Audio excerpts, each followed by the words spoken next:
ஜோதிடத்தை நம்பி வருகின்ற ஜோதிட அன்பர்களுக்கும் இங்கே யாகங்கள் நடத்திக் கொண்டிருக்கின்ற ஆச்சாரியர்களுக்கும் முதற்கனுடைய பணிவான வணக்கத்தை தெரிவித்துக் கொண்டு என்னுடைய சிற்றுரையை ஆரம்பிக்கிறேன். இன்னைக்கு சனி பெயர்ச்சி. பொதுவா எல்லாருக்குமே சனி அப்படிங்கிறப்ப யார் அப்படிங்கிறது ஒரு கேள்வி. சனி யார்? மேடையில் வைத்திருக்கின்ற அனைத்து ஜோதிட மேடை நம்மளுடைய யாகத்தை காண முதலில் சிங்காரப்பேட்டை குறிப்பிட்ட ஐயா நான் பணிவான வணக்கத்தை தெரிவித்துக் வாசு கண்டிப்பாக எனக்கு இங்கே ஒரு அங்கீகாரத்தை வழங்கி அன்று மிகப்பெரிய ஆசிரியர்கள் மத்தியிலே ஆசிரியர் பற்றி பேச வைத்து என்னை அவர் எங்கே வெளியில் செல்கின்றாரோ அங்கேயெல்லாம் என்னை கொடுத்து சென்று நீ வாழ்க்கையை இப்படித்தான் வாழ வேண்டும் என்று தனியாக ஒரு சில சில சொல்லிக் இப்படிதான் இருக்கணும் இப்படிதான் இருக்கணும் அப்படின்னு சொல்லி எங்க கூட குரு ஒரு கவிதை அதை கொடுத்துட்டு பாலமுள்ள நன்றி ஜோதிடத்தின் தலைமை உங்கள் கோவிலே எங்களுக்கு வாழ்க்கையை கிடைச்சது. இன்னும் ஒரு நூற்றாண்டுக்கு உங்கள் பெயர் எங்கள் வாழ்க்கைக்கு வழிகாட்டு. தன்னால் பிறந்தால் தலைவர்களே மூளைக்கும் மனதுக்கும் வயிற்றுக்கும் ஒரே நேரத்தில் விரும்பப்படுத்தவை அது உங்களால் மட்டும்தான் முடியும். ஜோதிடர்களுக்கும் புகழும் மரியாதையும் உடனுக்கும் தானே தமிழ்நாட்டுக்கு ஆரம்பம். காலையில் இருந்தவுடன் தமிழகமே தொலைக்காட்டில் உங்கள் புகழைத்தானே கேட்கும் யாக சக்கரவர்த்தி 27 லட்சம் 12 ராசிகளும் உங்களாதானே உலகத்தில் தெரிந்தவர். நன்னதேவியை தந்த தலைவனை உங்கள் பிள்ளை ஜோதிட மாமணி பாலமுருகன் மூலம் உங்கள் வழியை வர எங்கள் பயணம் தொடர அங்கிருந்தை ஆசிரியருக்கு வேண்டுவோம் என்றும் அன்புடன் நன்றி.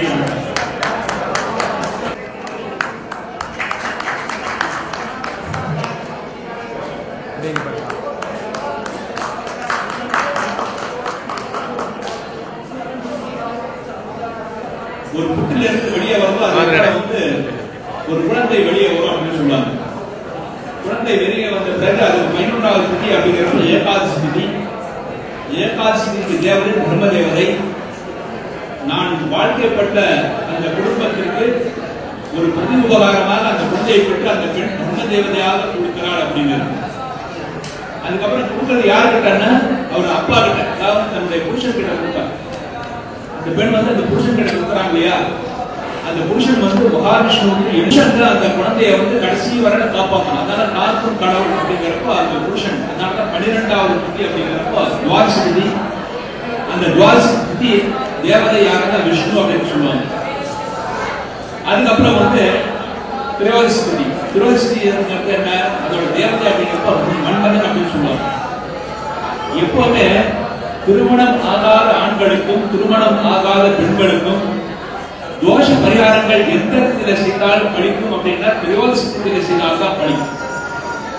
அது நிறைய பேர் தெரிஞ்சது. அவங்களுக்கு வேண்டிய அவங்க பரிகாரம் பண்ணிட்டே இருக்காங்க. அவங்களுக்கு வேண்டிய நட்சத்திரம், அவங்களுக்கு வேண்டிய நாள் அப்படின்னு சாபாசி இருக்கிற நாள் பரிகாரம் பண்ணிட்டு இருக்காங்க. அது கிடையாது. இந்த திருமணத்திற்காக திருமண தோஷம் நீக்குவதற்காக திதி அப்படின்னா திரையோதசி திதி தான். அதுவும் பஞ்சாயத்துல சில இடங்களை போட்டு அனங்க திரையோதசின்னு போட்டு. அனங்க திரையோதசி அப்படின்னு என்னன்னா அனங்கன் அப்படிங்கிறப்ப மன்மதனை குறிக்கும். அனங்க திரையோதசினா அன்றைய தேதியில மன்மதனை பூஜை பண்ணணும். அல்லது நீங்க எந்த கடவுளை வணங்கினாலும் அந்த கடவுளை மன்மதனாக பாவித்து கருப்பு நைவேத்தியம் பண்ணணும் அப்படின்னு. அந்த கருப்பு நைவேத்தியம் பண்ணால விரைவில் திருமணமாகாத ஆண்களுக்கு பெண்களுக்கு திருமணம் ஆகும் அப்படின்னு. அது நிறைய பேர் தெரியல. அந்த பஞ்சாங்கம் அப்படிங்கிற ஒரு பஞ்சாங்கம்னா அதுல இருக்கிற விஷயங்கள் முதல்ல தெரிஞ்சுக்கணும். தெரிஞ்சுட்டாதான் முழு பேர் இருக்கும். நிறைய பேர் அனங்க திரையோதசினா என்னன்னு தெரியாது. அப்படியே நிறைய பேர் தெரியும். அனங்க திரையோதசி அது என்ன திரையோதசி சரி அப்படின்னு சொல்லுவாங்க. அனங்க திரையோதசினா மன்மதன் கூடிய திரையோதசி. திருமணமாகாத ஆண்களுக்கும் பெண்களுக்கும் மன்மதனை பூஜிக்க வேண்டிய திரையோதசி அனங்க திரையோதசி. அப்புறம் சதுர்தசி. சதுர்தசி அப்படிங்கிறப்ப அதோட தேவதை அப்படிங்கிறப்ப கலிபுருஷன் அப்படின்னு சொல்லுவாங்க. இந்த மனிதன் நிறைய தன்னுடைய வாழ்நாளில் வந்து செய்கின்ற தவறுகளுக்கெல்லாம் பரிகாரம் தேட வேண்டிய புத்தி அப்படிங்கிறப்போ சௌர்தசி புத்தி. பரிகாரம் அப்படிங்கிறப்ப எந்த மாதிரியான பரிகாரம் அப்படிங்கிறப்ப வந்து நாம் செய்த தவறுகளுக்கு, தெரிந்து செய்கின்ற தவறுகளுக்கும் தெரியாமல் செய்கின்ற தவறுகளுக்கும் பரிகாரமா செய்ய வேண்டிய புத்தி அப்படிங்கிறப்ப சௌர்தசி புத்தி அப்படின்னு சொல்லுவாங்க. ஏன்னா சௌர்தசி புத்தியோட தேவதை கலிபுருஷன் அப்படின்னு சொல்லுவாங்க. அதுக்கப்புறம் அந்த பரிகாரம் எல்லாம் பண்ண பிறகு அதுக்கப்புறம் தான் அந்த ஜீவனுக்கு வந்து ஒண்ணு பித்ருலோகம் கிடைக்கும், இல்லைன்னா வந்து தேவலோகம் கிடைக்கும். பித்ருலோகத்துக்கு அமாவாசைன்னு சொல்லுவாங்க, தேவலோகத்துக்கு பௌர்ணமி அப்படின்னு சொல்லுவாங்க. இந்த மாதிரி 15 விதிகளும் ஒரு மனிதன் பிறந்ததுல இருந்து கடைசி வரை வந்து உறுதுணையாக இருக்கக்கூடிய அந்த 15 விதிகள். அதே மாதிரி வந்து நவகிரகங்களும் உறுதுணையாக இருக்கு. அது போன வீட்டிலேயே நான் முழுசா சொல்லிட்டேன். இந்த வீட்டில் வந்து சுருக்கமான சொல்றேன், ஏன்னா சிலருக்கு வந்து தெரிஞ்சிருக்காரு. இந்த ஜீவனை கொடுக்கக்கூடியது சூரியன், அதோட தேவதை. அதாவது ஜீவன் அந்த உயிரை கொடுக்கக்கூடியது சூரியன். அதோட தேவதை அப்படிங்கிறப்போ அக்னி பகவான், அதாவது சிவன். அதுக்கப்புறம் வந்து அந்த தேவதைக்கு உருவத்தை கொடுக்கக்கூடியது யாருன்னா சந்திரன். அதுக்கு தேவதை தண்ணீர், அதற்கான பிரதி தேவதை கௌரி அப்படின்னு சொல்லுவாங்க. இந்த சூரியனும் சந்திரனும் சேர்ந்தாதான் ஒரு ஜீவராசி உற்பத்தி ஆகும். இந்த சூரியன் சந்திரனுக்கும் ஜீவராசிக்கும் என்னென்ன சம்பந்தம் அப்படின்னு நீங்க கேட்கலாம். நீங்க வந்து வீட்டுல வந்து மாடியில ஓவர் டேங்க்ல வந்து தண்ணி நிரப்பி பாருங்க. அந்த தண்ணி வந்து எப்பவுமே இருக்கிற மாதிரி வச்சுப்பாங்க. எப்பவுமே அந்த தண்ணி வந்து ஒத்தக்கூடாது, இருந்துகிட்டே இருக்கணும். அந்த மாதிரி பாருங்க. ஒரு மாசம் கழிச்சு அப்படியே அந்த தண்ணியில வந்து மெதுவா பாசி படணும். பாசி படந்த பிறகு கொஞ்சம் கொஞ்சமா சின்ன சின்ன பூச்சிகள் உற்பத்தி ஆகும். அதுக்கப்புறம் அந்த பூச்சிகள் அப்படியே பெரிய பெரிய பூச்சிகளா வரும். நீங்க அந்த தண்ணியில ஏதாவது ஜீவராசிகளை விட்டீங்களா? ஒண்ணுமே கிடையாது. அது எப்படி அந்த தண்ணியில இருந்து ஜீவராசி உற்பத்தி ஆகுது? அந்த தண்ணியில வந்து சூரிய ஒளியும் சந்திர ஒளியும் மாறி மாறி படுறப்போ அதுக்கு வந்து உயிர் வருது, உயிருக்கு வந்து உடல் வருது. அதனால வந்து ஜீவராசி உற்பத்தி ஆகுது. அப்படி உற்பத்தியானவன் தான் இந்த மனிதன். இந்த மனிதன் இருப்பதற்காக அந்த பூமியை கொடுக்கக்கூடியது பூமிக்காரனான செவ்வாய். அந்த மனிதனுக்கு வேண்டிய அறிவை கொடுக்கக்கூடியது புதன். அந்த அறிவை நல்வழிப்படுத்த வேண்டியது குரு. நல்வழிப்படுத்தின பிறகு இந்த வாழ்க்கையில வேண்டிய இகபர சுகங்களை கொடுக்கக்கூடியது சுக்கிரன். இந்த இகபர சுகங்கள் கொடுக்கும் போது நாம் தவறுகள் செய்திருந்தால் அந்த தவறுகளுக்கு தண்டனை கொடுக்கக்கூடியவர் தான் சனி. வாழ்க்கையில வந்து ஏதாவது ஒரு கஷ்டம் வந்துச்சுன்னா நம்ம ஏதோ தவறுகள் செஞ்சிருக்கோம், நமக்கு கரெக்ஷன் என்று தான் நினைக்கணுமே தவிர நமக்கு வந்து கடவுள் தண்டிச்சார்னு சொல்லக்கூடாது. நிறைய பேர் நினைக்கிறாங்க தலைவிதி எழுதக்கூடியவர் அப்படிங்கிறப்ப பிரம்மா அப்படின்னு சொல்லி, அது தவறு. அதே தவறானது. தவறு அதாவது தலையெழுத்து யாரும் பிரம்மா ஒண்ணு எழுதல. பிரம்மா வந்து நம்மளோட தலையெழுத்து எழுதுறதே கிடையாது. நம்ம தலையெழுத்தை நாம தான் எழுதிக்கணும். நம்ம வாழ்க்கையில வந்து தவறுகள் செய்தால் நம்முடைய தலையெழுத்து தப்பா இருக்கு. நம்ம வாழ்க்கையில நன்மைகள் செய்தால் நம்முடைய தலையெழுத்து நல்லபடியாக இருக்கும். அப்போ வந்து தலையெழுத்து எழுதிக்கிறது யாரு? நாம தான் எழுதிக்கணும்.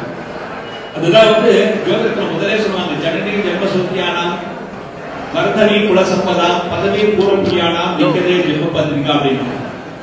ஜனனி ஜென்ம சௌக்கியானாம்னு இந்த ஜென்மம் எடுத்தது அவனுடைய ஜென்ம சௌக்கியம், ஜென்மமான இடத்தை பொறுத்து இருக்கிறது. அப்புறம் வந்து வர்தனி குலசம்பதாம் அவனுடைய முன்னேற்றம் அவனுக்கு பிறந்த குலத்தை பொறுத்து இருக்கிறது. பதவி பூர்வபுரியானாம் அவனுடைய நிலை, பதவின்னு நிலைன்னு வரும். இவனுடைய நிலை வந்து பூர்வம் அவன் செய்த நன்கொடை தீவுகளுக்காக ஏற்பட்டது. அப்போ வந்து அவன் செய்த நன்கொடை தீவிரங்களுக்கு ஏற்ற இந்த ஜென்மத்துக்கு பதவி கிடைக்கும், நிலை கிடைக்கும் அப்படின்னா இந்த தலையெழுத்து எழுதிக்கிறது யாரு? மனிதன் தான் எழுதிக்கிறான். அதனால வந்து நாம நல்லபடியாக இருந்தால் நிச்சயமாக சனி நமக்கு நன்மையை செய்வார். நாம மற்றவங்களுக்கு சிரமப்படுத்தினால்தான் சனி நமக்கு தீமையை கொடுப்பார். அதனால்தான் அவருக்கு அதிதேவதை பிரஜாபதி அப்படின்னு சொல்லுவாங்க. பிரஜைகளுக்கு அதிபதி யாருன்னா சனிதான். எல்லா பிரஜைகளுக்கும் அதிபதி சனிதான். ஒரு பிரஜை இன்னொரு பிரஜைகளுக்கு துன்பம் நேர்ந்தால், ஒரு பிரஜையினால் இன்னொரு பிரஜைக்கு துன்பம் ஏற்பட்டால் அந்த துன்பம் விளைவித்தவர்களுக்கு தண்டனை கொடுக்கக்கூடியவர் சனி. அதனாலதான் சனிதான் வந்து பிரஜாபதி, பிரஜைகளுக்கு அதிபதி அப்படின்னு சொல்லுவாங்க. அப்புறம் பிரஜைகளுக்கு அதிபதியான சனி வந்து தண்டனை கொடுத்த பிறகு எல்லாருக்கும் ஞானம் வரும். அந்த ஞானத்தை கொடுக்கக்கூடியது ராகு. ஞானம் வந்த பிறகு எல்லாருக்கும் கிடைக்கக்கூடியது மோட்சம், அதை கொடுக்கக்கூடியது கேது. ஆக இந்த ஜீவன் உற்பத்தியாகி இந்த ஜீவன் மோட்சத்துக்கு போற வரை உறுதுணையாக இருக்கக்கூடியது இந்த நவகிரகங்கள். ஏற்கனவே வந்து இந்த ஜீவன் உற்பத்தியாளர் அவன் ஒரு லோகத்துக்கு போற வரை வந்து திதிகள் அப்படின்னு பார்ப்போம். இது வந்து நவகிரகங்கள் அப்படிதான். அதே மாதிரி நட்சத்திரத்துக்கும் சொல்லலாம், திதிக்கும் சொல்லலாம், யோகத்துக்கும் சொல்லலாம். இந்த மாதிரி சொல்லிட்டே இருந்தா நமக்கு ரொம்ப நேரம் சரியா வராது. ஏன்னா வந்து இப்ப பூர்ணாவதில அடுத்து பண்ண வேண்டியிருக்கு. அதனால வந்து அந்த திதி அப்புறம் வந்து இந்த நவகிரகங்கள், அதாவது திதி வார கோடை பண்ணிருக்கீங்க. நிறைய பேர் வந்து இந்த இதுல இருக்கிறவங்க, அதாவது வந்து ஆன்மீக பின்னணி இல்லாதவங்க, அதாவது வந்து கடவுள் மறுப்பு கொள்கையில் இருக்கிறவங்க நவகிரகங்கள் கோட்பாடு தப்பு அப்படின்னு சொல்றாங்க. சூரியன் சந்திரன் நவகிரகமே கிடையாது, ராகுகேது நவகிரகமே கிடையாது. ஆனா இவங்க நவகிரகம் சொல்லி இவங்க வந்து ஊரை ஏமாத்துறாங்க அப்படிங்கிற மாதிரி அவங்க சொல்றாங்க. ஜோதிடர் நல்லா படிச்சவங்களுக்கு தெரியும், சூரியன் ஒரு நட்சத்திரம் தான், சந்திரன் ஒரு சேட்டலைட் தான். குஜராத் பஞ்ச கிரகங்கள் தான் நம்ம கூட ஜோதிடர். ஜோதிடர் நல்லா படிச்சவங்களுக்கு கேட்டீங்கன்னா சொல்லுவாங்க குஜராத் பஞ்ச கிரகங்கள் தான். குஜராத் பஞ்ச கிரகங்கள் யாரு? செவ்வாய், புதன், குரு, சுக்கிரன், சனி. இந்த குஜராத் பஞ்ச கிரகங்கள் தான் அப்படிங்கிறது ஜோதிட சாஸ்திரமே தவிர நவகிரகங்கள் அப்படிங்கிறப்ப நம்முடைய வசதிக்காக நம்ம வந்து நவகிரகங்கள் அவங்களுக்கு அந்தஸ்து கொடுத்துருக்கோம். ஏன்னா இந்த 9 கிரகங்கள் நமக்கு நேரடியாக பாதிக்கக்கூடியவை அப்படிங்கிறதா அப்படி சொல்லியிருக்கோம். இந்த குஜராத் பஞ்ச கிரகங்களை வச்சுதான் வந்து நமக்கு வந்து ஒரு ஜாதக யோகமோ அபயோகமோ சொல்ல முடியும். எப்படின்னா சூரியன் வந்து நீச்சமானவங்களுக்கெல்லாம் வந்து யோகம் இல்லாமையா இருக்கு, இல்ல சந்திரன் நீச்சமானவங்களுக்கு யோகம் இல்லாமையா இருக்கு, அதெல்லாம் ஒண்ணும் கிடையாது. அவங்களுக்கு யோகம் இருக்கு. எப்படின்னா இந்த குஜராத் பஞ்ச கிரகங்கள் வந்து நல்ல படத்தோட இருந்தா அவங்களுக்கு தான யோகம் வரும். அதே மாதிரி ராகு கேதுகள் சாயா கிரகங்கள், சாயா கிரகங்கள் அது நிழல் கிரகங்கள், அது நிழல்கள் தான். அது நம்ம ஜோதிட சாஸ்திரம் அது நிழல்கள் தான் சொல்லியிருக்கோம். ஆக இந்த குஜராத் பஞ்ச கிரகங்கள் தான் பொதுவா வந்து நமக்கு ஜோதிட சாஸ்திரத்துல இருக்கு. அடுத்து இந்த சனி பகவானுக்கு நாம வந்து பரிகாரங்கள் செய்யறப்போ, நம்ம வந்து திருநள்ளாறு போறப்போ நம்ம எந்த விதமான நடைமுறையை கடைபிடிக்கணும் அப்படின்னு வந்து நம்முடைய பாரம்பரியமா ஒரு முறை இருக்கு. அப்படிதான் பண்ணணும். ஆனா அப்படி யாருமே பண்றதில்லை. பொதுவா வந்து நிறைய பேர் பண்ற தப்பு என்ன தெரியுமா? சனீஸ்வரன் கோயிலுக்கு போய் நாம உடுத்திய ஆடைகளை அப்படியே வந்து போட்டுட்டு வரோம் பாருங்க, அதே ஒரு தவறு தான். ஜோதிட சாஸ்திரத்துல பழமையான சாஸ்திரங்களை எங்கேயுமே வந்து நாம உடுத்திய துணிகளை அப்படியே வந்து நாம வந்து தண்ணீர்ல போடணும் அப்படின்னு எந்த சாஸ்திரமும் கிடையாது. பீத வஸ்திர தானம் தான். பீத வஸ்திர தானம்னா ஈரமான துணியை நாம் தானம் செய்ய வேண்டும். அப்படி பீத வஸ்திர தானம் செய்யணும் அப்படிங்கறது அதுக்கு வந்து ஒரு முறை இருக்கு. என்னன்னா நாம ஏற்கனவே ஒரு முறை குடித்த பிறகு அதுக்கப்புறம் புதிதாக வாங்கப்பட்ட துணி, புதிய துணிகளை நாம உடுத்தி அதுக்கப்புறம் வந்து புனித நீர்ல வந்து அந்த புனிததாக ஊற்றப்பட்ட துணியை வந்து நம்ம புனித நீராடணும். நீராடிய பிறகு அதுக்கப்புறம் அந்த துணியை வந்து மடிச்சு வெத்தலை பாக்கு வச்சு அதுக்கு பழங்கள் வச்சு கொஞ்சம் வந்து ஏதாவது தட்சிணை வச்சு, பொதுவாக தட்சிணனால எல்லாரும் வந்து ஒரு காலத்துல 1.25 ரூபா அப்படின்னு சொல்லிட்டு இருந்தாங்க. 1.25 4 பேர் முடிஞ்ச பிறகு இப்ப 5 ரூபா 10 ரூபா அதெல்லாம் கிடையாது. ஒரு தட்சிணா குறைந்தபட்சம் 2 பேர் சாப்பிடுறதுக்கு அந்த காலத்துல என்ன வந்து செலவாகுமோ அந்த செலவு தான். நான் வந்து நம்ம ஒருத்தருக்கு தானம் கொடுக்கணும்னா அவரும் அவருடைய மனைவியும் குறைந்தபட்சம் 2 பேராக சாப்பிடணும். அப்படிப்பட்ட தட்சிணை தான் தட்சிணை. இப்ப தட்சிணை கேட்டா குறைஞ்சது சாதாரண ஹோட்டல்ல சாப்பிட்டாலும் சரி, சாதாரண சாப்பிட்டாலும் ஒரு ஆளுக்கு குறைஞ்சது 50 ரூபா அப்படிங்கிறப்ப குறைஞ்சது 1 ரூபா வைக்கணும். வச்சு ஒரு தட்சிணையா வந்து ஒரு பிராமணன் இருக்கு அல்லது பிராமணன் இல்லைன்னாலும் சரி ஒரு நல்லவர்களுக்கு அது தானம் பண்ணணும். அதுதான் பீதாவஸ்திர தானம் சாஸ்திரங்கள் இருக்கு. அது தெரியாம வந்து நிறைய பேர் என்ன பண்றாங்கன்னா உடுத்திய துணியை அப்படியே வந்து நதியில போடணும் அப்படின்னு வீட்டுல இருக்கிற பழைய துணியை அங்கிருந்து கொண்டு வருவாங்க. எப்படி அது கீழே தானே போட போறோம் அப்படின்னு கிழிஞ்சு போன பழைய துணியை கொண்டு வருவாங்க. அதை உடுத்திக்கிட்டு அப்படியே வந்து குளிச்சுட்டு அப்படியே போட்டு வருவாங்க. நாகதோஷத்துல ஒரு இது இருக்கு. அதாவது வந்து ஜலவந்தியா அப்படின்னு ஒரு வார்த்தை. ஜலவந்தியா அப்படின்னு என்ன அர்த்தம்னா ஜலத்தை மாசுபடுத்திய தோஷத்தினால் நாகதோஷம் வரும் அப்படின்னா. இப்ப நம்ம நீர்நிலைக்கு போய் நாம வந்து தேவையில்லாத துணியை, கசங்கிய துணியை, அழுக்கு துணியை, அப்புறம் வந்து கந்தல் துணியை வந்து நம்ம நீர்ல அப்படியே உட்கார்ந்து வச்சுங்க. அப்போ வந்து ஜலத்தை நம்ம என்ன பண்றோம், மாசுபடுத்துறோம். அப்போ வந்து மாசுபடுத்த அந்த தோஷங்கள் வரும். அப்போ வந்து என்ன, தலைவலி திரும்பி விழுந்தார். அதனால வந்து எப்பவுமே எந்த நீர்நிலைக்கு போனாலும் சரி, உடுத்திய துணியை வந்து நாம அப்படியே வந்து ஜலத்தை விடுறது அப்படிங்கிற பெரிய தப்பு. அது வந்து சாஸ்திர விரோதம். அந்த காலத்துல யாருமே அதெல்லாம் பண்ணல. இப்பதான் அந்த சமீபத்துல ஒரு 10 வருஷம் 15 வருஷமா அதை பண்ணிட்டு இருக்காங்க. அது சாஸ்திர விரோதம். அதே மாதிரி வந்து நம்ம சோப்பு போடுறது, அதே மாதிரி வந்து எண்ணெயை வந்து தலையில வச்சு குளிக்கிறது, அதெல்லாம் ஓர தண்ணீர் தான் அப்படி குளிக்கணும்னு. ஓர தண்ணீர் தான் சோப்பு போட்டு குளிக்கலாம் அல்லது எண்ணெய் தேய்ச்சி குளிக்கலாம் அப்படின்னு. ஆனா சனீஸ்வரன் குளத்துல இருக்கிறது என்னன்னா, அது வந்து நிற்கிற தண்ணி, அங்க வந்து அப்படி குளிக்க கூடாது. அப்படி இருந்தா நீங்க வெளியில குளிச்சுட்டு வந்து எண்ணெய் தேய்ச்சி குளிச்சுட்டு அங்க வந்து மறுபடியும் வந்து குளிங்க. அப்ப வந்து இதெல்லாம் ஜலவந்தியம், அதெல்லாம் பாவங்களை செல்லும்.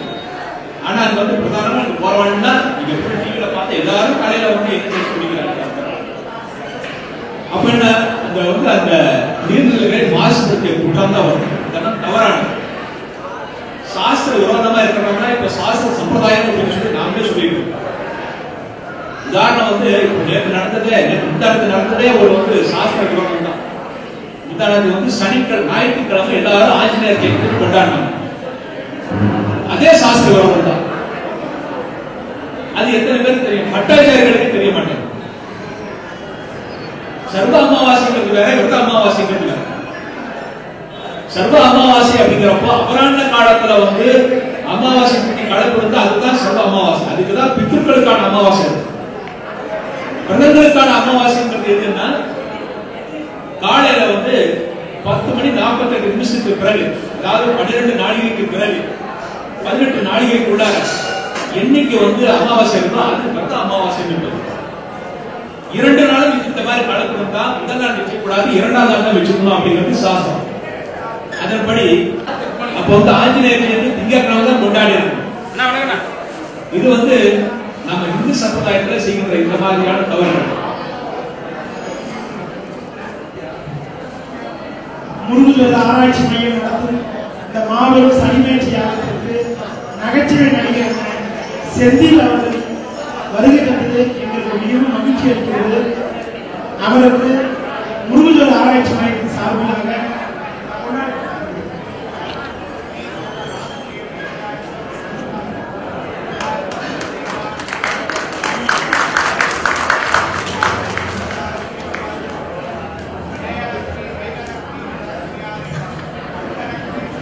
உதாரணம் பாத்தீங்கன்னா, ஒரு 6-7 வருஷத்துக்கு முன்னாடி நினைக்கிறேன், அன்னைக்கு வந்து ஸ்ரீரங்கம் கோயில்ல வந்து கோயிலுக்கு ராஜகோபுரம் கிட்ட பக்கத்துல இருக்கிற ஒரு கோயில்ல வந்து ஒரு மண்டபத்துல வந்து அந்த மண்டபத்துல தீ விபத்து வந்து ஒரு 30-40 பேர் செத்து போனாங்க.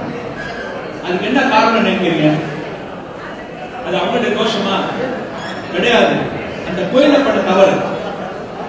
அந்த கோயில பண்ண தவறு என்ன தெரியுமா? அதுக்கு முன்னாடி 2 மாசம் முன்னாடி, இது நடந்து தை மாசம் முதல் முகூர்த்தத்தில் இது நடந்தது. கார்த்திகை மாசம் என்ன பண்ணாங்கன்னா, கார்த்திகை மாசத்துல தீபம் ஏற்றணும், பாஞ்சராத்து தீபம். அது வந்து வைகான ஆகமப்படி சில கோயில்கள், பாஞ்சராத்து ஆகமப்படி சில கோயில்கள் இருக்கு. ஸ்ரீரங்கம் கோயில் பாஞ்சராத்து ஆகமப்படி இருக்கு. அந்த பாஞ்சராத்து ஆகமப்படி நடக்கிற அந்த கோயில்ல தீபம் ஏற்றினாங்க. தீபம் ஏற்றுற நாள்ல வந்து சாஸ்திரப்படி ஆகமப்படி என்ன சொல்லியிருக்கா, சூரிய உதயத்தின் போது பௌர்ணமி இருக்கும் நாளில் தீபம் ஏற்ற வேண்டும். அன்னைக்கு வந்து அப்படி தீபம் ஏற்றும் போது அதுல என்ன சொல்லியிருக்கா, குறைந்தபட்சம் சூரிய உதயத்திலிருந்து 2 நாளிகை இருக்கணும்னு. ஆனா வந்து அந்த கோயில் என்ன தப்பிட்டாங்கன்னா, அன்னைக்கு காலையில அந்த ஊர் பஞ்சாங்கப்படியே வெறும் 10 வினாடி தான் பௌர்ணமி. காலையில வெறும் 10 வினாடி தான் பௌர்ணமி. திருக்கண்ட பஞ்சாங்கப்படியா வேற வாக்கிய பஞ்சாங்கத்துல கூட அன்னைக்கு பௌர்ணமியே கிடையாது. ஆனா அந்த ஊர் பஞ்சாங்கத்துல படி காலையில 10 வினாடி பௌர்ணமி சொல்லி அன்னைக்கு பௌர்ணமி அன்னைக்கு தீபம் ஏற்றினாங்க. அது வந்து ஒரு தவறு, ஆகம பிழை. அந்த பிழைனால வந்து என்னாச்சுன்னா, அடுத்த வரக்கூடிய முதல் முகூர்த்தத்திலேயே அந்த கோயில வந்து அந்த கோயில் பக்கத்துல இருக்கிற மண்டபத்துல ஒரு பெரிய தீ விபத்து ஏற்பட்டது. வந்து பரிகாரம் பண்ணுறது அப்படின்னு பார்த்துட்டு நடுவில் இது வந்தது. முதல்ல நேரா சனி பகவானுடைய கோயிலுக்கு போறப்போ எப்பவுமே ஒரு நாள் தங்கணும் அப்படின்னு சொல்லுவாங்க. சனி பகவான் கோயிலுக்கு போனா ஒரு நாள் தங்கி ஆகும். அதனால வெள்ளிக்கிழமை ஒரு தரிசனம் பண்ணிட்டு அங்கே தங்கிடணும்.